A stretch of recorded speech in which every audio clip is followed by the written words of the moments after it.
Guys welcome back to the channel. నేను మీ దుర్గా ప్రసాద్. ఇవాళ review of the movie వచ్చేసి బరాబర్ ప్రేమిస్తా.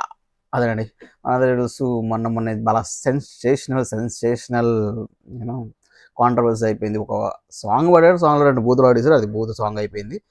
సో గుంజి గుంజి అన్నాను కదా.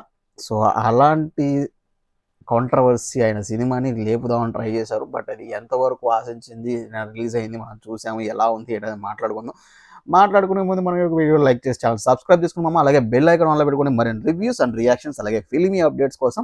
సో ఇంట్లో సినిమా విషయానికి వస్తే సినిమా చాలా పాత కదా సింపుల్. 2 వర్గాలు ఉంటాయి ఒక ఊర్లో. ఆ 2 వర్గాలకి ఒక వర్గం అంటే ఒక వర్గం పడదు. అది కుల అనుకోండి, మత అనుకోండి, ఏదో వాళ్ళ మధ్య ఉన్న వివక్ష, ఓకేనా. పాత కక్షలు ఇవన్నీ వాళ్ళకి పడదు. అందులో ఒక వర్గానికి హీరో ఉంటాడు, ఇంకో వర్గానికి హీరోయిన్ ఉంటుంది. వాళ్ళిద్దరూ ప్రేమించుకుంటారు, కేరళ దొబ్బేస్తారు. కేరళ దొబ్బి తిరిగి వచ్చి ఈ ఈ ఎలా హ్యాండిల్ చేశారు వాళ్ళని, వాళ్ళ ఊరోళ్ళు ఎలా మెప్పించారు, అలా ప్రేమ ఎలా గెలుచుకున్నారు అన్న పాయింట్లో నడిచింది. ఇది చాలా రొటీన్ కథలో కొత్తదనం లేకపోయినా దర్శకత్వం స్క్రీన్ ప్లేలో అక్కడక్కడ కొన్ని జస్ట్ అలా స్క్రీన్ ప్లేలో కొంచెం మలుపులు అయితే అనిపించాయి. సో ముఖ్యంగా పర్ఫార్మెన్స్కి వస్తే చంద్రహాస్ బయట తనకి యాటిట్యూడ్ స్టార్ అనే ఒక పేరు ఉంది కదా, వలన కొన్ని ఇబ్బందులు ఆయనకు ఉన్నప్పటికీ నటుడుగా ఆయన ఓకే, మంచి ఇంప్రూవ్మెంట్ అయితే ఉంది ప్రీవియస్గా నేను చూసిన ట్రైలర్ ఆటలు దాన్ని బట్టి. సో నటనలో ఓకే, డ్యాన్స్ ఫైట్స్ చాలా బాగానే చేశాడు, చాలా బాగా చేశాడు. డ్యాన్స్ బాగా చేశారు, ఫైట్స్ బాగా చేశారు. యాక్టింగ్ ఎమోషనల్ సీన్లో మాత్రం ఇంకొంచెం ఇంప్రూవ్ అవ్వాలి. అంత స్క్రీన్కి చూడబోద్దే లేదు ఎమోషనల్ సీన్స్ చేస్తుంటే. కానీ విలేజ్ మాస్గే పాత్రకి బాడీ లాంగ్వేజ్ బాగానే సూట్ అయింది, బట్ ఎమోషనల్ సీన్స్ అంత పండలేదు. సో ప్లస్ పాయింట్స్ వచ్చి హీరోయిన్ మేఘ్నా, తన లుక్స్ మరియు యాక్టింగ్ సినిమాకి కొంచెం మెయిన్ హైలైట్ అని చెప్పుకోవచ్చు. చివరి 20 నిమిషాలు సినిమా నిలబెట్టాయి అని చెప్పుకోవచ్చు. ఒక ఇచ్చే మెసేజ్ బాగుంది ఎమోషనల్ సీన్స్లో. సో ఆర్ఆర్ ధ్రువన్ మ్యూజిక్ కొన్ని సీన్లు బాగా ఎలివేట్ చేసాయి. ఆయన మ్యూజిక్ కానీ ఇవన్నీ బీజిఎమ్స్. సో మైనస్ వచ్చేసి ఇది స్టార్టింగ్ చెప్పినట్టు, ఇది సినిమా స్టార్ట్ అయిన 15 నిమిషాలకే తర్వాత ఏం జరుగుతుంది మన అందరూ తెలుసు.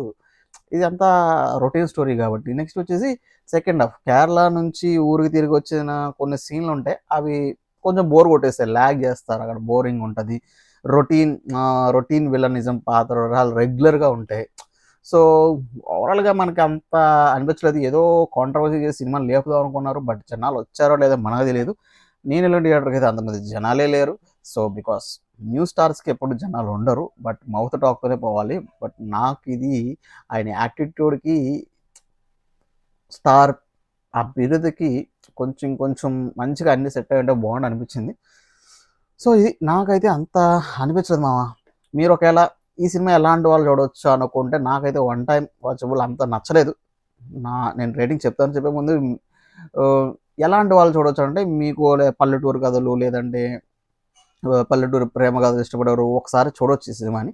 సో ఏదో కొత్తగా ఉంటుంది, స్టోరీ కొత్తగా ఉంటుంది, ఎంత కొత్తగా ఉంటుంది అని అనుకుంటే మాత్రం వెళ్ళవసరం లేదు. అంత కామెడీ కూడా పండే సినిమా లేదు కాబట్టి. సో నాకైతే ఓవరాల్గా అందరిలాగా మన పూలు, టమాటాలు, పుచ్చకాయలు అలాంటివి ఇవ్వం కాబట్టి, సినిమా టర్న్లో చూసుకుంటే బ్లాక్ బస్టరా, సూపర్ హిట్టా, యావరేజా, హిట్టా, ఫ్లాపా, డిజాస్టర్ అనుకుంటే, నాకు సినిమా అయితే ఒక ఫ్లాప్ మూవీ భయ. నాకైతే అంత ఆకట్టుకోలేదు. చెప్పా కదా ఎమోషనల్ సీన్స్. అంత సినిమా అంటే మొత్తం ఎంగేజ్ చేయాలి, నన్ను ఎంగేజ్ చేయలేదు కాబట్టి నాకు ఫ్లాప్. మరి మీకేమనిపించింది కింద కామెంట్ చేయండి, అలాగే బెల్ ఐకాన్ ఆన్లో పెట్టుకోండి. మన వీడియోని లైక్ చేసి ఛానల్ సబ్స్క్రైబ్ చేసుకున్నాం. మరిన్ని reviews and reactions for next videos వరకు ఉంటా. బాయ్.